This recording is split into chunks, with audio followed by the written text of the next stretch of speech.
The thing that I'm most excited about in Homefront is this unique core fantasy. The idea that, we're exploring the civilian side and the human side. The main gameplay goal behind the single-player portion of our game was to put the player in the shoes of a resistance soldier fighting for his country. Everything that we did comes out of that.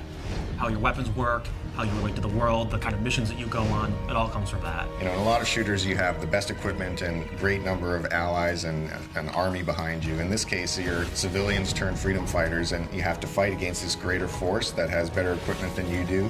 And it's really a sort of get in, get out situation. It's an interesting place for us to be on this one because everybody's expectations is military shooter. We want guys who are professional, but guys who are really professional in war are like robots.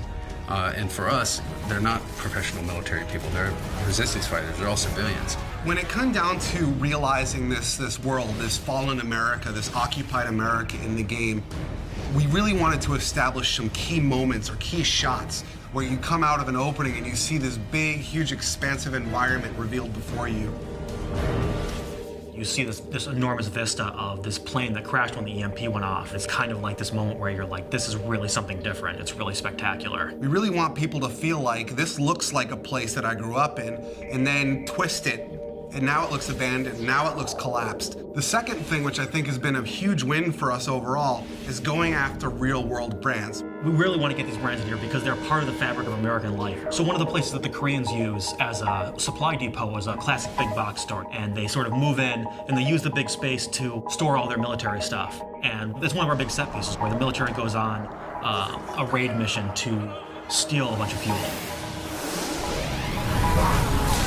Consequence of violence is something that we're focusing on in the game. War is not a pretty thing, and there's not always lots of positive events that come out of it. It's actually very dark and tragic, and we want to show that element in Homefront, which you don't really get in a lot of shooters.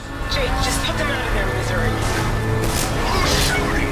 Let those bastards come! In average FPS, you'll blow through 30 to 100 guys every 15 to 20 minutes or so. And you sort of get this what we call massacre fatigue. When you stop even caring, you don't even realize that you're killing humans. But what we're trying to do is really attach emotion to that it actually, there are consequences to violence. Please form a single file and have your papers ready for inspection. How am I supposed to make the player feel or care about the fact that they're killing when that's the whole goal of the game? But that's really the fundamental crux of what we're trying to achieve.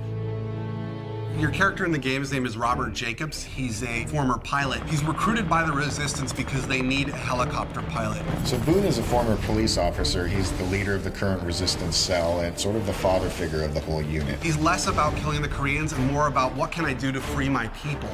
Connor is really the key combat figure of the group. He's a little on the wild side. He's not conventional, but he's really a valuable man to have in a fight. And Rihanna is born and raised in upstate New York. She was kind of the hunter in the wilderness, and she just felt the call to join the Resistance and do whatever she could about it. The final character is Hopper, and what makes him really interesting is he's a Korean American, and he has scars on his face from race riots that happened in the early parts of the war. The supporting cast is kind of interesting because you run across all these civilians who have totally different approaches. Some will work with you, some will support you, others might betray you or sell you out, and we create all these kind of neat moments around all these supporting characters.